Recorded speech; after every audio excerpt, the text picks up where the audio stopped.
दोस्तों कुछ फोटोग्राफ्स मैं आपको दिखाता हूं। उन फोटोग्राफ्स को आप आइडेंटिफाई कीजिएगा और मुझे वो इंसिडेंट कमेंट सेक्शन में बताइएगा कि आखिरकार ये कब का इंसिडेंट था और क्या हुआ था। सबसे पहले ये फोटोग्राफ है, ये इमेज जिसके अंदर दो सोल्जर्स एक दूसरे के फेस टू फेस यहां पर लड़ाई कर रहे हैं। यहां पर आप देखेंगे कि कुछ सोल्जर जो है वो पानी के अंदर हैं और झड़प हो रही है, बहुत जबरदस्त तरीके से फेस ऑफ हो रहा है। और देखिए, चलो आई थिंक आपको आइडिया हो चुका होगा, यह है गलवान वैली इंसिडेंट जो कि 2020 में हुआ था। डेट क्या थी? 15 जून 2020, यही डेट थी। अगर मैं आपसे कहूं कि यह गलवान वैली क्लैश जानबूझकर करवाया गया था तो आपको कैसा लगेगा? क्या वाकई में चाइना ने कुछ बड़ा छिपाने के लिए ही यह गलवान वैली क्लैश इतना एग्रेसिवली आगे किया? क्योंकि एक्चुअली में क्या है, जब आपके घर में लड़ाई होती है तो सबसे पहले आपके रिश्तेदारों को नहीं, आपके पड़ोसी को पता लगता है कि घर में झगड़ा हुआ है। उसके बाद में अगर वो झगड़ा आपके घर से बाहर जाता है तो फिर आपके रिश्तेदारों को पता लगता है, रिलेटिव्स को पता लगता है, नहीं तो पता नहीं चलता है। समझ गए होंगे कि आखिरकार क्या मैं कहना चाहता हूं। चाइना जिस समय गलवान वैली क्लैश करवा रहा था, उसी समय चाइना एक बहुत जबरदस्त न्यूक्लियर टेस्ट कर रहा था। अगर मैं इंडिया को बिजी कर लूंगा गलवान वैली क्लैश के अंदर, तो इंडिया यह आइडेंटिफाई नहीं कर पाएगा कि हमने न्यूक्लियर टेस्ट कर दिया है, क्योंकि उसकी जो वाइब्रेशंस हैं उनको मेजर करने के लिए इंडिया फ्री रहेगा ही नहीं, क्योंकि वो तो गलवान वैली क्लैश जो है इसके ऊपर बातचीत करेगा। तो चाइना ने कंडक्ट किया था secret nuclear explosive test using a method of decrease the effectiveness of seismic monitoring. US under secretary state Thomas DiNanno जो है, उन्होंने इस बात को क्लैरिफाई किया है। तो चाइना ने एक न्यूक्लियर टेस्ट कंडक्ट किया था, कब? 22 जून 2020 को, और 15 जून की घटना है। इंडिया बिजी था कि आखिरकार चाइना के साथ में डी एस्केलेट को लेकर क्या बातचीत की जाए, कि वो जो आर्मी को इंडिया की बॉर्डर पर ला चुका है, लाइन ऑफ एक्चुअल कंट्रोल पर ला चुका है, उसको डी एस्केलेट कैसे किया जाए। इंडिया इसमें बिजी था, लेकिन उस क्लैश के अंदर 20 इंडियन सोल्जर्स और 30 चाइनीज सोल्जर जो है वो उसके अंदर उनकी डेथ हुई थी। ठीक है, ओके। चाइना कभी एक्सेप्ट नहीं करता है कि गलवान वैली क्लैश के अंदर उसका नुकसान हुआ था। इंडिया ये कहता है कि हां, हमारे जवान शहीद हुए थे और उन शहीदों को हम नमन करते हैं। मैं 1990 वॉर, कारगिल वॉर आपको याद दिलाना चाहूंगा। कारगिल वॉर के अंदर जिस समय पाकिस्तान के सैनिक मारे गए थे, उस समय पाकिस्तान ने अपने सैनिक लेने से इनकार कर दिया था। भारत ने ही उनको इज्जत के साथ में बाकायदा सभी जो भी रिचुअल्स होते हैं उनके साथ में उनको दफन किया था। तो भारत ने अपने शहीदों को शहीद माना, लेकिन पाकिस्तान ने जो अपने सैनिक मर गए थे उनको कभी भी शहीद का दर्जा नहीं दिया। यहां तक कि उनकी डेड बॉडीज लेने से इनकार कर दिया कि हमारे तो सैनिक हैं ही नहीं, ताकि कोई उंगली पाकिस्तान के ऊपर ना उठा पाए। चाइना भी इसी ट्रैक के ऊपर चलता है। जब लगभग 30 सैनिक चाइना के मारे गए थे, चाइना ने इनकार कर दिया कि वो हमारे सैनिक नहीं थे, और भारत ने वही किया जो कि करना चाहिए था। ठीक है, चलो। तो China conducted nuclear test a week after Galwan clash in 2020। आप मुझे बताइए कि 1971 के अंदर पाकिस्तान के कितने सैनिकों को भारत ने छोड़ दिया था? बताइए, देखिए तो कितने लोगों ने सरेंडर, कितने सैनिकों ने सरेंडर किया था? अगर आपको याद है, देश प्रेम आपके अंदर है, तो बताइए। ये जो वेपन्स आप लोग देख रहे हैं, ये न्यूक्लियर टेस्ट करने के लिए वेपन्स काम में आते हैं। अब सब कुछ हुआ लेकिन पता नहीं लगा। क्यों? मैंने क्या कहा कि अगर आपके घर में झगड़ा होता है तो पड़ोसी को पहले पता लगता है। अब चाइना के अंदर कुछ भी हुआ तो उसकी जो सिस्मिक वेव थी न्यूक्लियर टेस्ट की, वो हम तक पहुंच ही नहीं पाई, या पहुंची तो सही, हम लोग उसको सुन नहीं पाए, क्योंकि इंडिया बिजी था कि गलवान क्लैश को कैसे कंप्लीट किया जाए, लेकिन चाइना ने डीकपलिंग मेथड को यूज किया और उस मेथड को यूज करते हुए जो सिस्मिक वेव्स जो होती हैं उसकी इफेक्टिवनेस को रिड्यूस कर दिया। बड़ा जबरदस्त सीक्रेट एक न्यूक्लियर टेस्ट कंडक्ट करवाया गया, ग्लोबली जो है इसको मेजर भी किया गया। ये कैसे होता है? आप देखिए कि अंडरग्राउंड एक न्यूक्लियर टेस्ट कंडक्ट करवाया जाएगा, यहां पर इंटेंसिफायर्स लगे रहते हैं, एक्सप्लोजन होता है और ये देखा जाता है कि वाकई में हमारा जो न्यूक्लियर टेस्ट हुआ है वो कितना जबरदस्त हो सकता है, कितना नुकसान वो पहुंचा सकता है। क्योंकि जब उसको किसी वॉर में इस्तेमाल किया जाएगा उससे पहले यह है कि उसको ऑन ग्राउंड इस्तेमाल कर ले, प्रैक्टिस के अंदर इस्तेमाल कर ले, ताकि जिस समय वो अटैक करेगा किसी भी देश के ऊपर तो फिर वो इजीली वहां पर अच्छे से क्या कर पाए, अटैक कर पाए, है ना। इसीलिए न्यूक्लियर टेस्ट किया गया। लेकिन मैं एक सरप्राइजिंग थिंग आपको बताऊंगा। ये बताया किसने भाई? आज 2020 में घटना हुई थी, आज 2026 हो चुका है। अब किसको सपना आया कि न्यूक्लियर टेस्ट किया था? अमेरिका को। अमेरिका को सपना आया under secretary of state Thomas DiNanno. इन्होंने ये एक जो है ट्वीट किया कि China has conducted explosive test including. सब कुछ ये ठीक बात है, लेकिन दाल में कुछ काला नजर आ रहा है।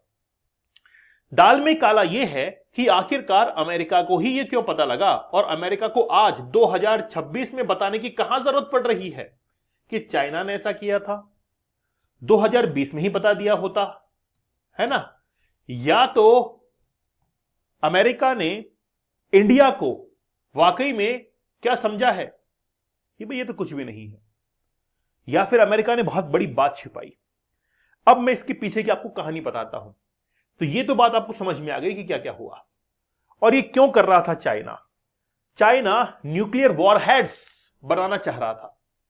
क्या बनाना चाह रहा था? Nuclear warheads. तो क्या न्यूक्लियर वॉरहेड जो है उनकी कमी है? यस, यूएसए के पास में 4000 के आसपास न्यूक्लियर वॉरहेड्स हैं, रशिया के पास में 4000 के आसपास न्यूक्लियर वॉरहेड है, लेकिन चाइना जो है वो एग्जिस्ट करता है बिटवीन 1000 टू 2000 के बीच में। इतना वॉरहेड जो है वो किसके पास में है?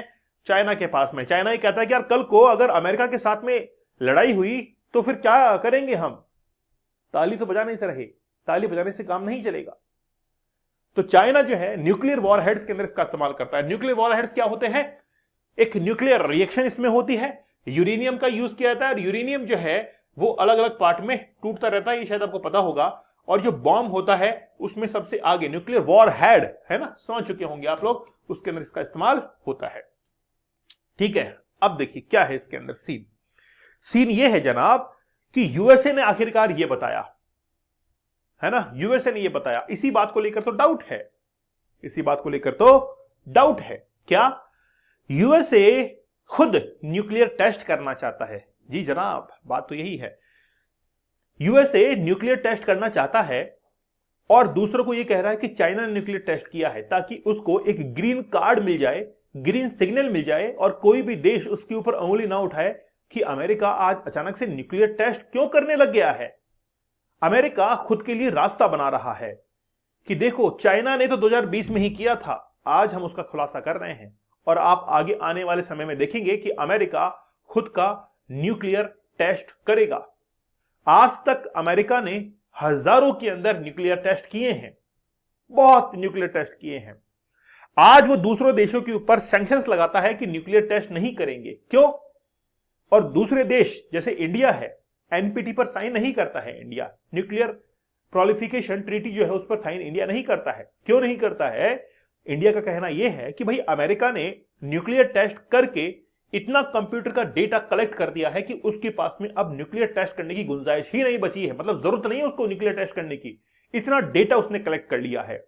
और इंडिया न्यूक्लियर टेस्ट करके डेटा कलेक्ट करना चाहता है और अगर कोई दूसरा देश ऐसा करता है तो अमेरिका उसके ऊपर सैंक्शंस लगाता है। ईरान के ऊपर सैंक्शंस लगा दिए।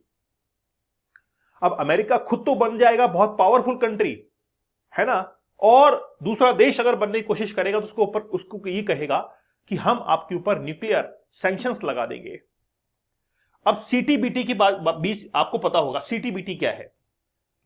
ठीक है, कॉम्प्रिहेंसिव टेस्ट बैन ट्रीटी, कोई भी न्यूक्लियर टेस्ट करेगा तो उसके ऊपर बैन लगा दिया जाएगा। तो सीटीबीटी के जो चीफ हैं उन्होंने क्लेरिफाई किया कि चाइना जो है वो ऐसा कर सकता है, लेकिन इसमें यूएसए का इंटरेस्ट ज्यादा लग रहा है ना। इस चीज को क्लेरिफाई किसने किया? सीटीबीटी के चेयरमैन ने किया कि अमेरिका जो है इसमें कुछ अपना हित स्वार्थ जो है वो ढूंढ रहा है। तो गलवान वैली जो क्लैश हुआ था उसमें चाइना ने भले ही न्यूक्लियर टेस्ट किया हो या नहीं किया हो, यूएसए को आज बताने की आवश्यकता नहीं है, तुम्हारे इन रिपोर्टों की हमको जरूरत नहीं है, और ये जबरदस्ती का बखेड़ा खड़ा करने की आज की बात जरूरत नहीं है। अमेरिका को यह समझना चाहिए और समझा देना चाहिए कि दिलों के अंदर, मनों के अंदर, देशों के अंदर ये दुश्मनी के बीज बोना बंद करे, है ना। क्योंकि अगर आज चाइना के बारे में ऐसा कहेगा तो इंडिया जो है एग्रेसिवली आगे बढ़ेगा कि हमको भी न्यूक्लियर टेस्ट करना चाहिए यार, जब चाइना कर रहा है तो हमको भी करना चाहिए। और जैसे इंडिया करेगा तो इंडिया के ऊपर सैंक्शंस लगाएंगे, क्योंकि इंडिया अमेरिका की बात नहीं मान रहा है और इंडिया कंट्रोल में आएगा यूएसए के, और इंडिया का रिमोट कंट्रोल हाथ में चला जाएगा यूएसए के। और इसके बिहाइंड, इसके पीछे अमेरिका खुद भी न्यूक्लियर टेस्ट करना चाहता है। दैट्स वाई ये न्यूज आज पब्लिश की गई है। हुआ है कि नहीं हुआ है, और कर भी लिया है तो क्या है भाई, कर भी लिया है तो क्या हुआ बताइए। सभी को करना चाहिए फिर तो, और सभी को ताकत का मुकाबला ताकत से ही होता है, लोहा लोहे को काटता है। अगर चाइना ने किया है तो इंडिया को भी करना चाहिए, क्या इसमें बुराई है ना। लेकिन यूएसए खुद का रास्ता बना रहा है। आप लोगों की क्या राय है मुझे आप लोग कमेंट सेक्शन में जरूर बताइएगा। डीप वर्क, देखिए काम करने के अपने तरीके होते हैं। हो सकता है कि आप अपने तरीके से चलते होंगे, अच्छी बात है, लेकिन आपके पास में वो तरीका नहीं होगा जिस पर चलना चाहिए। जिन तरीकों पर, जिन टेक्निक्स के ऊपर ये लोग चले, एलन मस्क, बिल गेट्स, इनके तरीके अलग थे। मैंने पढ़ा और फिर आपको पढ़ाया कि यार आप ये तरीके अपनाइए। केवल 30 डेज के अंदर, 30 डेज की जो टेक्निक्स हैं उनमें आप समझ जाओगे कि आखिरकार वो टेक्निक्स कौन सी हैं। क्या हर्ज है अगर वो टेक्निक्स आप सीख जाए तो आपका जो वर्किंग प्रोफाइल है वो एफिशिएंट ही बनेगा। आप 75 डेज का हार्ड चैलेंज या 100 डेज का हार्ड चैलेंज, कल मेरे पास में एक मेल आया, स्टूडेंट ने ये कहा कि सर मुझे पोर्नोग्राफिक कंटेंट देखने का शौक नहीं है, मैं नहीं देखता हूं, ना कोई स्मोकिंग, ना कोई शराब वगैरह मैं पीता हूं, लेकिन फिर भी मैंने आपका चैलेंज लिया। पता है क्यों? क्योंकि मैंने ये डिसाइड किया कि अगले 175 डेज के अंदर मैं अपने गवर्नमेंट एग्जाम को क्लियर कर दूंगा। इसीलिए 175 डेज तक मैं लगातार मेहनत करूंगा। और पता है क्या हुआ? उसका एग्जाम हो गया, उसका एग्जाम हुआ, और वो कह रहा है कि सर दावे के साथ में मेरा सिलेक्शन हो जाएगा। आप कम्युनिटी पोस्ट में जाकर देखिएगा स्टडी ग्लोव्स के, उसने कमेंट किया है। और उसने वो भी कमेंट किया था जब वो 17वें दिन पर था कि सर मुझे बहुत अच्छा लग रहा है। अब आपको कौन सा कमेंट मिलता है वो आप देखना, लेकिन उसने कहा कि सर मेरा एग्जाम बहुत अच्छा हुआ। रिजल्ट अभी तक नहीं आया है, रिजल्ट जरूर आएगा। तो मैं आपसे कहना चाहूंगा कि ये चैलेंज नहीं है, ये एक चेंज है आपकी लाइफ के अंदर जो कि आप लोग लेना चाहते हैं। दीपक इंदौर ऑफिशियल टेलीग्राम पर जरूर ज्वाइन कर लीजिएगा। तो मिलते हैं आप लोगों से अगले सेशन के अंदर, तब तक धन्यवाद, थैंक यू, जय हिंद।